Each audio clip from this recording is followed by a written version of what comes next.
On va évoquer une discipline très différente, celle du plongeon extrême, avec votre invitée Madeleine Bayon. Bonsoir à vous. Bonsoir Madeleine, et merci d'être avec nous. Bonsoir.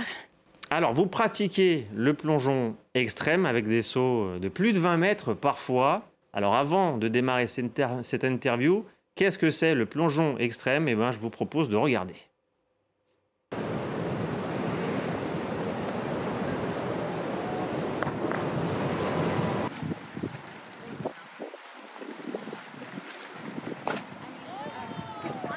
Des images assez impressionnantes, hein, Stéphanie, hein? Impressionnant. Pas mal.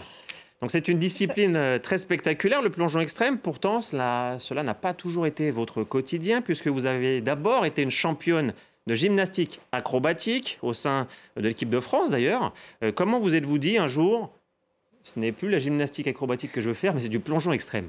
Alors j'ai un parcours assez atypique parce que j'ai arrêté donc la gymnastique à 17 ans. J'ai repris un parcours normal, j'ai fait des études, j'ai commencé à travailler dans une grosse boîte de technologie.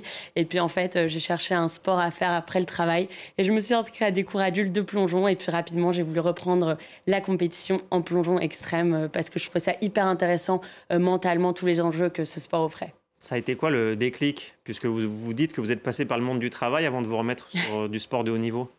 Pour moi, c'était complètement derrière moi. Et en fait, en commençant à travailler assis sur une chaise pendant 10 heures par jour, j'ai senti qu'il me manquait un petit truc. Et puis voilà, en commençant ce sport, j'ai repris le goût du travail, du sport, de la résilience, de la progression. Et en fait, j'ai adoré. Vous avez été la première Française à avoir disputé une étape des Red Bull Cliff Diving World Series, la compétition par excellence de plongeon à 20 mètres. Qu'est-ce que ça représente pour vous d'avoir été la première Française à participer à ce circuit? Honnêtement, c'est incroyable parce que contrairement à mes compétitrices, donc je viens d'un parcours de gymnaste qui elles viennent d'un parcours de plongeon, donc j'ai dû énormément travailler pendant 3 ans après avoir commencé le plongeon, et puis finalement d'arriver à faire des compétitions mondiales avec ce parcours atypique et surtout voilà, d'être la première Française, c'était incroyable. J'ai fait ma première compétition à Paris devant mes amis, ma famille, et puis voilà, maintenant l'objectif c'est de monter dans les classements.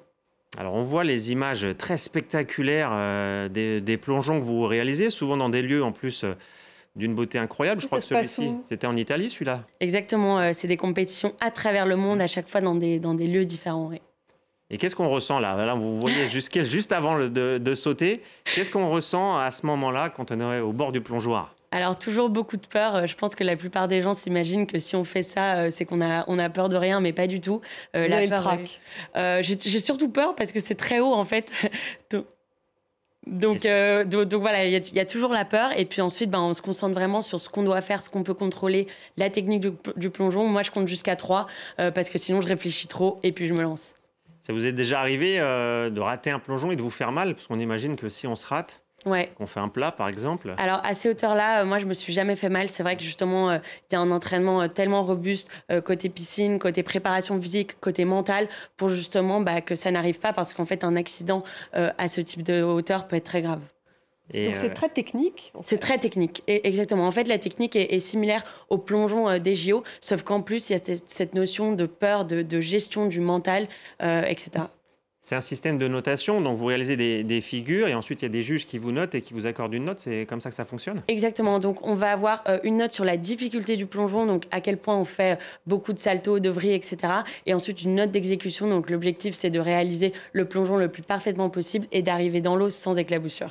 Alors vous participez en même temps aussi au circuit des fédérations internationales. Donc il y a le championnat Red Bull, et il y a aussi les championnats du monde de natation qui vont avoir lieu le 24 juillet à Singapour, où vous allez être aligné lors de l'épreuve de saut de haut vol à 20 mètres. Ça sera quoi votre objectif? Donc mon objectif, c'est vraiment de réaliser les plongeons le mieux que je puisse faire, et donc éventuellement faire mon record de points qui va, je l'espère, m'améliorer dans les classements et être dans le top 14 pour aller en finale. C'est quoi la différence entre le circuit Red Bull et les championnats du monde classiques de natation? Je dirais que le circuit Red Bull, leur objectif, c'est vraiment de nous faire voyager dans le monde dans des conditions toujours plus compliquées, plus extrêmes, avec du vent, des vagues, etc., pour vraiment tester notre performance quand tout est chamboulé. Et je pense que les compétitions de fédération, ça va être des conditions un petit peu plus stables, avec un échafaudage, etc. C'est pas forcément dans des lieux naturels. Vous préférez vers l'avant ou vers l'arrière, le plongeon? Vers l'arrière, comme ça, je vois pas. Ah oui, c'est vrai. C'est pas un peu plus dangereux? Ça fait pas un peu plus peur de ne pas voir où on va? Non, parce qu'on a vraiment une technique particulière, mais c'est vrai que de voir vraiment ces 20 mètres de haut avant de se lancer, ça fait très peur. Une dernière question rapidement, comment ça fonctionne? Est-ce que c'est votre activité à plein temps d'être plongeuse? Est-ce que c'est possible d'en vivre aujourd'hui? Alors, c'est assez compliqué. Moi, pendant 4 ans, j'avais un travail donc à plein temps et je gérais les deux. Il y a 6 mois, j'ai quitté ce travail. Donc aujourd'hui, je fais beaucoup de conférences en entreprise pour justement parler des parallèles entre le sport de haut niveau et les enjeux d'entreprise. Je fais aussi des petites missions en freelance. Donc aujourd'hui, moi, personnellement, je ne vis pas de ce sport. C'est assez compliqué. Voilà, s'il y a des sponsors qui sont intéressés, on peut échanger.